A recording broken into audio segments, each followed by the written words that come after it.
ডাক্তারেরা, আমাদের রাজ্যের নেতারা, এই জেলার কর্মী, সাধারণ মানুষ সবার কাছে এক লড়াই চলছে।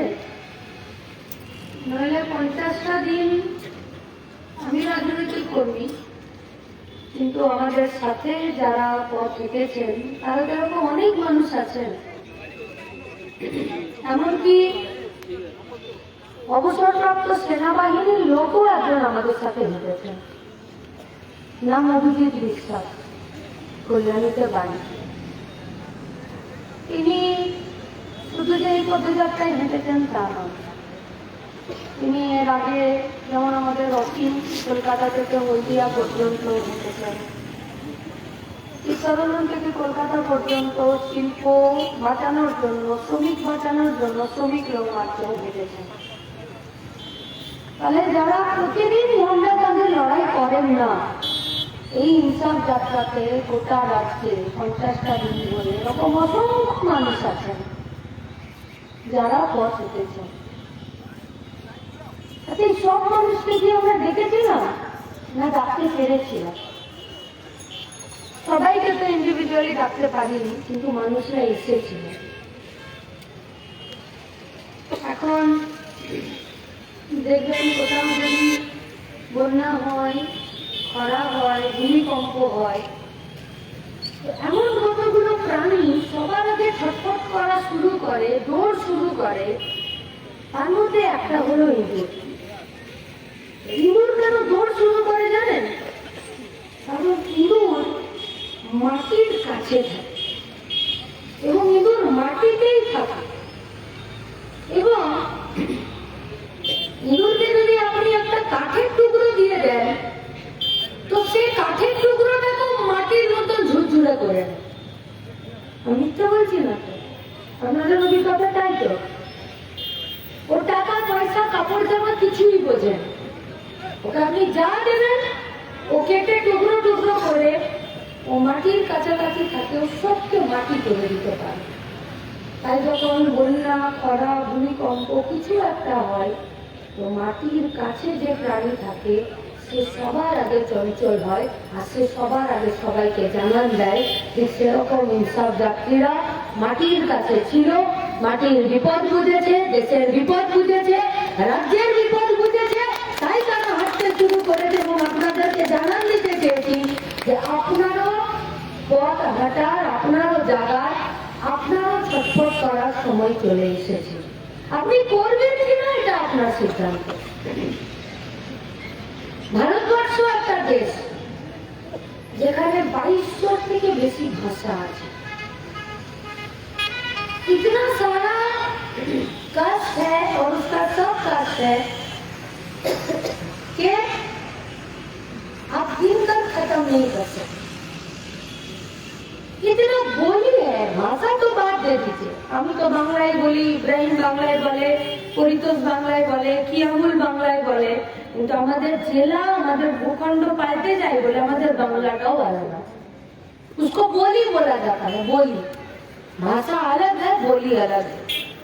আমাদের বলিটাও এত বেশি আলাদা। আমাদের খাবার, মেদিনীপুরে একটা সময় আমি এখানে রাজনৈতিক কাজেই ছিলাম, এখানকার মানুষের টক খাওয়াটা একটু বেশি পছন্দ। বর্তমানে সেখানকার মানুষ পোস্ত খায়। আবার উত্তরের দিকে, আমাদের রাজ্যের উত্তরের দিকে ওরা আবার একটু ঝাল বেশি খায়। আবার কলকাতার মাঝখানে সেখানকার মানুষেরা একটু মিষ্টি জাতীয় খাবার খায়। তাহলে খাবারের টেস্টেও আমাদের পরিবর্তন আছে। এতগুলো কথা কেন বলছি? এটাই ভারতবর্ষের সংস্কৃতি।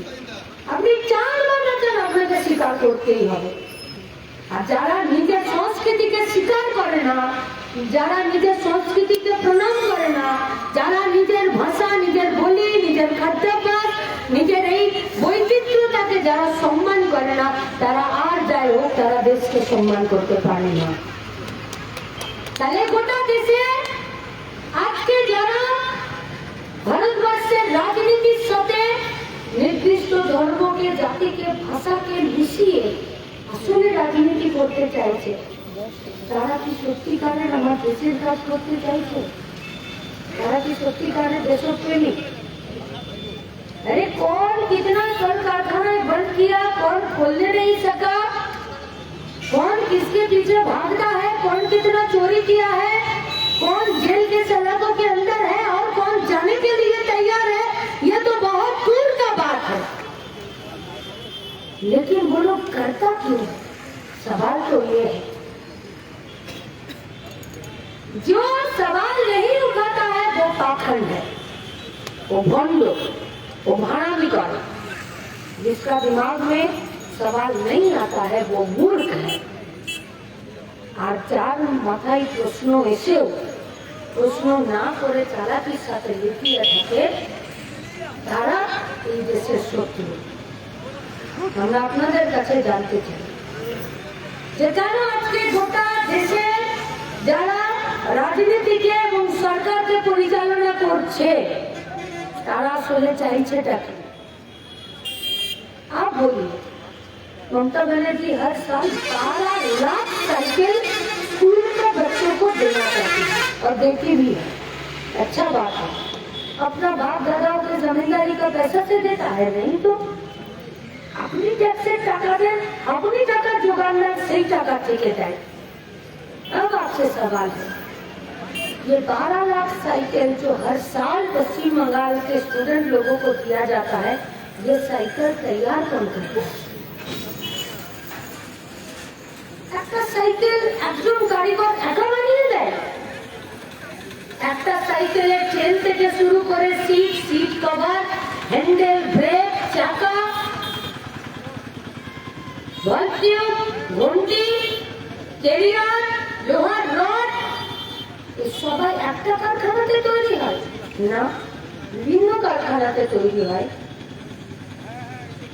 তাহলে যতগুলো কারখানা, সব কারখানাগুলো থেকে এক একটা অংশ আসে। ये सारा चीज को एक साथ करके एक तो साइकिल बनाया जाता है। সেই সাইকেলটা একটা কোনো কোম্পানি সেটা ট্যাগ লাগিয়ে, সেটা স্টিকার লাগিয়ে সরকারের কাছে টেন্ডার দিলে সরকারকে সেই সাইকেলটা বিক্রি করে। আমার যোগ্যতা ছিল না সাইকেলটা বানানো, আপনার যোগ্যতা ছিল না সাইকেলটা বানানো।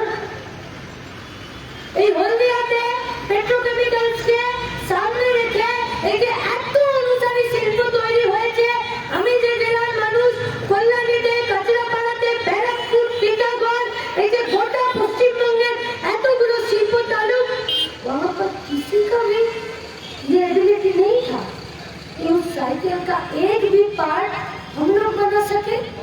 अच्छा मान लीजिए हमको नहीं आता है, तो सरकार का जिम्मेदारी क्या था कि हमको वो पार्ट बनाने के लिए हमको काबिल बनाना।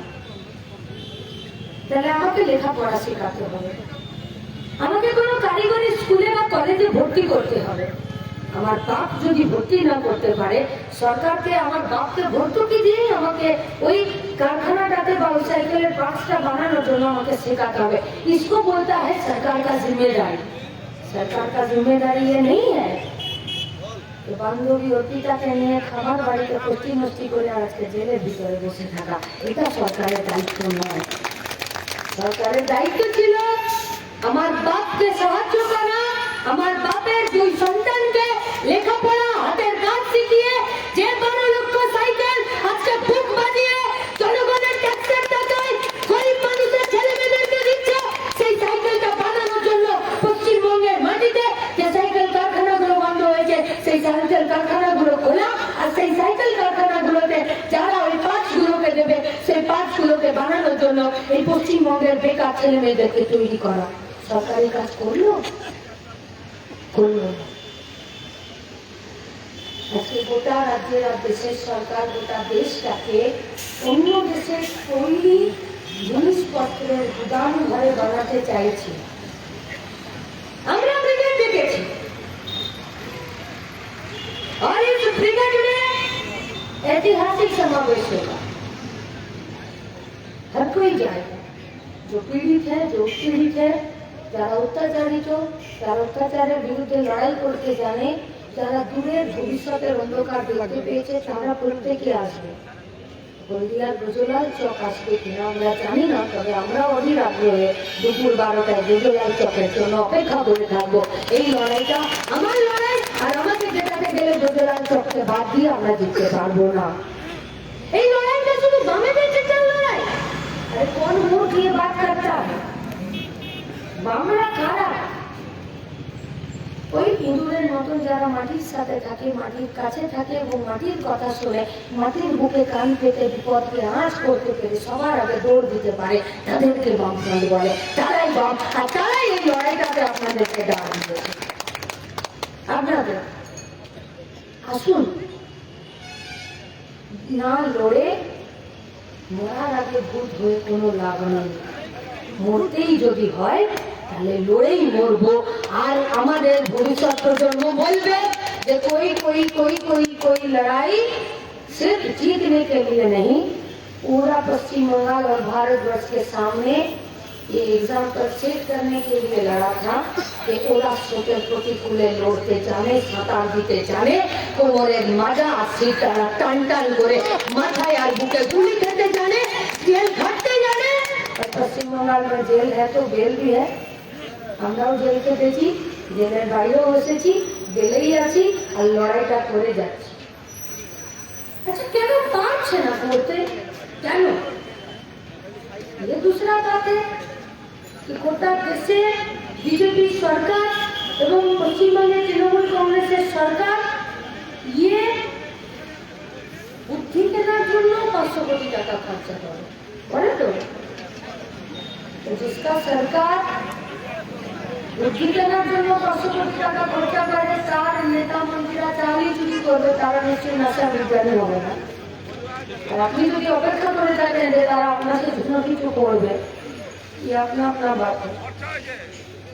আমরা বলতে পারি যে গোটা হলদিয়া এই বন্দর এলাকায়, পেট্রোকেমিক্যালস এলাকায়, যেখানে প্রতিদিন নতুন করে কারখানার সময় তৈরি হয়েছে, শ্রমিকরা কাজ করেছে, আজকে সেখানে শ্মশানের শান্তি বিরাজ করছে। আমি যখন এখানে ঢুকছিলাম, পরি তো সেখানে মাল খালাস করা, বন্দর তৈরি করা, বন্দর বন্ধ হয়ে যাওয়া, এবিজির কারখানা, সব কিছু বলেছে।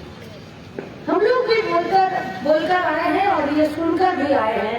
ये मेरा बात नहीं है, ये मेरा एक नेता का बात है। ये गांव में যে কুকুরগুলো বদমাশি করে, সেই কুকুরগুলোকে সাহেস্তা করতে গেলে সব কুকুরকে ধরে মারতে নিয়ে একটা কুকুরকে ধরে বেদম পেটাতে হয়, বাকি কুকুররা এমনি এমনি সিধা হয়ে যায়। আর গোটা পশ্চিমবঙ্গে শিল্পের লাশ ফেলে দেওয়ার জন্য পুরনো তৃণমূল শুভেন্দু আজকে বললে গায়ে ফুসকা পড়ে যাবে, বলবো আমি বিজেপি, আসলে তো তৃণমূল। গোটা রাজ্যে শিল্পের লাশ ফেলে দেওয়ার জন্য প্রথম লাশ ফেলেছিল এবিজি। জবাব দিতে হবে না? দিতে হবে। আবার মানুষের জবাব বুঝতে হবে। আপনি তো মানুষের হাতে জিতে গেছিলেন, মানুষের সাথে কি করে বেইমানি করতে পারেন? আরে আপনি যে গাড়িটাতে চাপেন, সেই পেট্রোলটা আপনার বাবা কিনে দেয় না, আমার ট্যাক্সের টাকাতে আসে। আপনার গাড়ির মাথাতে যে সাইরেনটা আপনি বাজান, আর সামনে যে সিকিউরিটি গার্ড আর পিছনে যে সিকিউরিটি গার্ড, তার বাড়িতে যে ভাতের থালাটা আছে সেটাও আমার ট্যাক্সের টাকাতে আছে। আপনি আমার সাথে কি করে বেইমানি করতে পারেন? নাকি রক্তে বেইমানি আছে? রক্তে বেইমানি আছে। এতদিন আপনি তৃণমূলের সাথে হাত ধরাধরি করে সব থেকে বেশি লুট করেছেন, কারণ আপনার এজেন্ডা, আপনার নীতি, আপনার আদর্শ আপনাকে লুট করার পারমিশন দেয়। আর আমার নীতি, আমার আদর্শ মানুষের অধিকারকে রক্ষা করতে আদেশ দেয়। আপনি আপনার নীতি নিয়ে চলছেন, আর এই নীতি, এই আদর্শ পশ্চিমবঙ্গকে আর এই দেশকে আগে নিয়ে যেতে পারে না। যে নীতি, যে আদর্শকে ওটা পশ্চিমবঙ্গের মাটিতে শিল্পের ভবিষ্যৎকে শ্মশানে পরিণত করে, সেটা আর যাই হোক পশ্চিমবঙ্গের বেকার যুবকের ভবিষ্যৎকে তৈরি করে না। লেকিন আজ তো ভাজপা মে হ্যাঁ, বিক্রি করে দোল খেতে ভালো লাগেনি, তাই দাদা ভাত ধরে ঘুরে বেড়াচ্ছে। আজ आप भाजपा के साथ हैं। और जो कारखानाओं में পরিতোষ বলছিল যে কারখানাতে প্রতিদিন শ্রমিকের সংখ্যা কমছে আর কারখানাতে প্রতিদিন ক্লোজারের নোটিশ ঝুলছে, সেই কারখানাগুলোতে শ্রমিকদের ত্রুটি টিপে ধরার জন্য আজকে আপনি যে পার্টিতে আছেন সেই পার্টিটা দিল্লিতে সংখ্যাগরিষ্ঠতার অহংকারে আজকে শ্রমিকের টুপি টিপে ধরার জন্য প্রতিদিন আইন তৈরি করছে। এতদিন 8 ঘন্টার শিফটিং এর কাজ ছিল। আপনারা বলুন, গোটা দুনিয়ার মাটিতে 8 ঘন্টা কাজের জন্য শ্রমিকরা লড়াই করেছিল, তো তার জন্য তো মে দিবস। শুধু সিপিএম এর ঝান্ডা লাল ঝান্ডা নয়, শ্রমিকের ঝান্ডাও লাল ঝান্ডা। আর এই লাল ঝান্ডা তারা শ্রমিকরা নিজেদের বুকের রক্ত দিয়ে লাগিয়ে লাল করেছে। সেই লাল ঝান্ডা তাদের অ্যাচিভমেন্ট হলো যে 8 ঘন্টা কাজ, 8 ঘন্টা বিশ্রাম, 8 ঘন্টা বিনোদন। আজকে আপনার পার্টি, যে পার্টিটা আজকে দিল্লিতে সরকার চালাচ্ছে, তারা আজকে শ্রমিকের 8 ঘন্টা পরিবর্তে 12 ঘন্টা শিফটিং করবে। और आप सीना ठोक कर 56 इंची छाती वाला सरकार, आप लोग बोले थे इस साल में 2 करोड़ बेरोजगारों का नौकरी। सीधा सा सवाल है, সারা দিনে একটা কারখানাতে যদি 8 ঘন্টা শিফটিং হয়, তাহলে 3টে শিফটিং এর কাজ হয়। আর আপনি যদি 12 ঘন্টা শিফটিং এর কাজ করেন, তাহলে মাঝখানের একটা শিফটিং উধাও হয়ে যায়। তাহলে প্রতি মাসে 30 দিনে একটা করে শ্রমিকের কাজ আপনি তুলে দিচ্ছেন। কাজ দেবার কথা ছিল 2 কোটি, যে কাজ পশ্চিমবঙ্গের মাটিতে, ভারতবর্ষের মাটিতে এতদিন অসংগঠিত ক্ষেত্রে, সংগঠিত ক্ষেত্রে যে শ্রমিকরা কাজ করছিল, আজকে সেই শ্রমিকদের হাত থেকেও আপনি কাজ কেড়ে নিচ্ছেন। বেতন সুপ্রিম কোর্ট বলছে 26,000 টাকা, 18,000 টাকা। আপনি নিজের বুকে হাত দিয়ে বলুন তো, কন্ট্রাকচুয়াল লেবাররা 10 থেকে 12,000 টাকা বেশি বেতন পায়। লেবার কমিশন জানে হলদিয়ার এই পেট্রোকেমিক্যালসের, এই হলদিয়া শিল্প নগরীতে কতগুলো কারখানাতে কতগুলো শ্রমিক কাজ করে, আর তারা সঠিক বেতন পাচ্ছে কিনা, তাদের পিএফ এর ক্ষেত্রে কোনো ঘাটতি আছে কিনা। গোটা সরকারের যে সিস্টেমগুলোকে ছিল, সেই সিস্টেমগুলোকে কোলাপস করিয়ে দিচ্ছে। আপনারা আজকে গোটা পশ্চিমবঙ্গের, ভারতবর্ষের মাটিতে স্বাধীনতার আগে থেকে আইন ছিল যে कारखाना के अंदर अगर 100 श्रमिक होगा, তাহলে তারা ইউনিয়ন তৈরি করতে পারবে। কারখানাটা বন্ধ করে দেওয়ার আগে কারখানার মালিককে শ্রমিকের সাথে, সরকারের সাথে বসতে হবে, আর বসে নিয়ে গিয়ে কারখানা বন্ধ করার আগে শ্রমিককে পুনর্বাসন দিতে হবে। আজ আপনি যে দাদার হাত ধরে বিজেপির নেতা হয়েছেন, তিনি আজকে একক সংখ্যাগরিষ্ঠতার অহংকারে শ্রমিকের সেই অধিকারকে কেড়ে নিয়ে, জন্মবাদ করার অধিকার, ইউনিয়ন করার অধিকার কেড়ে নিয়ে আজকে বলে দিয়েছে 100টা নয়, কারখানাতে যদি 300টা শ্রমিক কাজ করে, তবে সেই কারখানা বন্ধ করার আগে মালিক শ্রমিকের সাথে কথা বলবে। আর যদি 300 নিচে 299টা শ্রমিক হয়, তাহলে মালিক যে কোনো সময় কারখানার গেটে তালা দিয়ে নিজের এসিওয়ালা ঘরে ঘুমোতে পারে। মালিকের পকেটে এমনি ধরেছে। যদি আমি আমার ঘাম রক্ত না দিয়ে শ্রমিক হয়ে যদি কারখানাতে মাল যদি প্রোডাকশন না করতাম, তাহলে সরকার মালিকের পক্ষে না শ্রমিকের পক্ষে? আপনার পলিসি মালিকের পক্ষে না শ্রমিকের পক্ষে? আপনি যখন শ্রমিকের পক্ষে দাঁড়ান না, আপনি যখন শ্রমিকের অধিকারের পক্ষে দাঁড়ান না, আপনি যখন শ্রমিকের বেতনের পক্ষে দাঁড়ান না, তখন শ্রমিকের হাতে যখন পয়সা কম পড়ে, শ্রমিক তখন সকাল থেকে রাত পর্যন্ত, সে যখন যদি সারাদিনে 4 বার চা খেতে পারার দোকানে, সে এখন চা খাওয়াটাও কমিয়ে দিয়েছে। আগে যদি 2 বেলা ডাল খেত, এখন সে 2 বেলা ডাল তো ছেড়ে দিন, আলুর সাথে একটু বেশি করে নুন, একটু বেশি করে হলুদ, একটু বেশি করে কাঁচা লঙ্কা দিয়ে আর ঝোল করে ডালের পরিবর্তে ঝোল খাচ্ছে। খাসির মাংস তো শুধুমাত্র বড় লোকের বিয়ে বাড়িতে পাওয়া যাচ্ছে, নইলে তো শুধুমাত্র মটনের দোকানে ঝুলতে থাকতে দেখা যায়। গরিব মানুষের ঝুলিতে আর মটনের মাংস আসে না। गरीब মানুষ আজকে শাক সবজি কেনা ভুলে যাচ্ছে, আর ডিম खरीदने अगर जाता है तो अंडे के सामने सोचकर और माथा खुजलाकर यही समझते हैं कि आज के मुर्गी का नॉर्मल डिलीवरी होते ना सिजारियन डिलीवरी होते, ठीक है तो दाम। যদি শ্রমিকের পকেটে পয়সা না থাকে, বাজারে জিনিস বিক্রি হবে কি করে? বাজারে জিনিস যদি বিক্রি না হয়, তাহলে বাজারে আসা যে জিনিসগুলো যে কারখানাতে তৈরি হচ্ছে, তার উৎপাদিত দ্রব্যের সেল বাজারে হবে কি করে? আর কারখানার দ্রব্য যদি সেল না হয়, বিক্রি যদি না হয়, আর কেনার থেকে তৈরি করা জিনিস, বেচার থেকে তৈরি করা জিনিস যদি ডাম্প হয়ে বসে থাকে, তাহলে মালিককে শ্রমিক ছাঁটাই করবেই।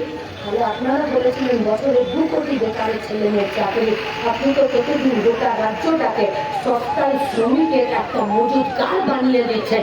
এ তো আমার আদর্শ নয়, এ তো পশ্চিমবঙ্গের ভবিষ্যৎ নয়, এ তো দেশের ভবিষ্যৎ নয়।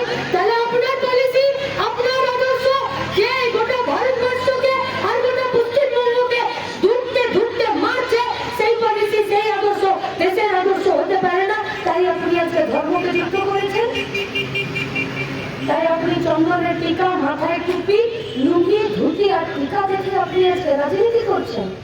তাই পশ্চিমবঙ্গের তৃণমূল কংগ্রেসের সরকার মুয়াজ্জম ভাতা আর আপনি পুরোহিতের পক্ষে সওয়াল করছেন। আমরা বামপন্থীরা, हम लोग भी दो धर्म के बीच में हम लोग भी सवाल करने चाहते हैं। वो धर्म है एक लूटने का धर्म और एक খেটে খাওয়াদের ধর্ম। আপনি যদি লুটে খাওয়াদের ধর্মের সঙ্গে থাকেন, আমরা খেটে খাওয়াদের ধর্মের সাথে আছি। আর খেটে খাওয়াদের মানুষেরা সেই ধর্মের জেতানোতে 7 জানুয়ারি ব্রিগেডের মাঠে, সেই লড়াইয়ের মাঠে শপথ নেবে। তাই ব্রজলাল চকে হলদিয়ার সাধারণ মানুষের কাছে আমাদের আবেদন, এই লড়াইটা বহু দিনের, এই লড়াইটা 1 ঘন্টার, এই লড়াইটা 50 দিনের ইনসাফ যাত্রা। এই লড়াইটা একটা লোকসভা ভোট, একটা বিধানসভা ভোটের নয়। বিপদ যদি বুঝতে পারছেন, ছটফটানি আপনার বুকেও জাগবে। আর আপনি যদি ভাবেন ব্যথা খুব হচ্ছে, পেন কিলার খেয়ে নিন, আপনি জেনে নিন, ডাক্তারদেরকেও জিজ্ঞেস করে নিন, পেন কিলার খেলে ব্যথা কিছু সময়ের জন্য কমে যায়, ব্যথা কিন্তু শিকড় সমেত শরীর থেকে উপরে যায় না। তাই বিজেপি তৃণমূলের ধর্মের দাবি পেন কিলার হিসাবে আপনার কাজ করতে পারে, আপনার ব্যথাকে শিকড় থেকে উপরে ফেলবে না। বামপন্থীদের ওষুধ একটু ধীরে কাজ করলেও আপনার শরীরে ব্যথা রাখবে না, জ্বর থেকে তুলে ফেলবে। তাই গোটা পশ্চিমবঙ্গ, গোটা ভারতবর্ষের মাটি থেকে ব্যথা, জ্বরকে শিকড় সমেত উপরে ফেলার জন্য 7 জানুয়ারি আমরা আপনাদের অপেক্ষায় 2 হাত বাড়িয়ে দিয়ে হলদিয়ার জন্য অপেক্ষা করে থাকবো। আসুন, দেখা হবে লড়াইয়ের মাঠে, কারণ জিততে গেলে লড়তে হয় আর বাঁচতে গেলে জিততে হয়। তাই বাঁচার লড়াইয়ে, জেতার লড়াইয়ে 7 জানুয়ারি ব্রিগেডের মাঠে আপনাদের আসার অপেক্ষায় আমরা থাকবো। দেখা হবে ব্রিগেডের মাঠে। ইনকালাব জিন্দাবাদ, ডিভাইড ভাই জিন্দাবাদ।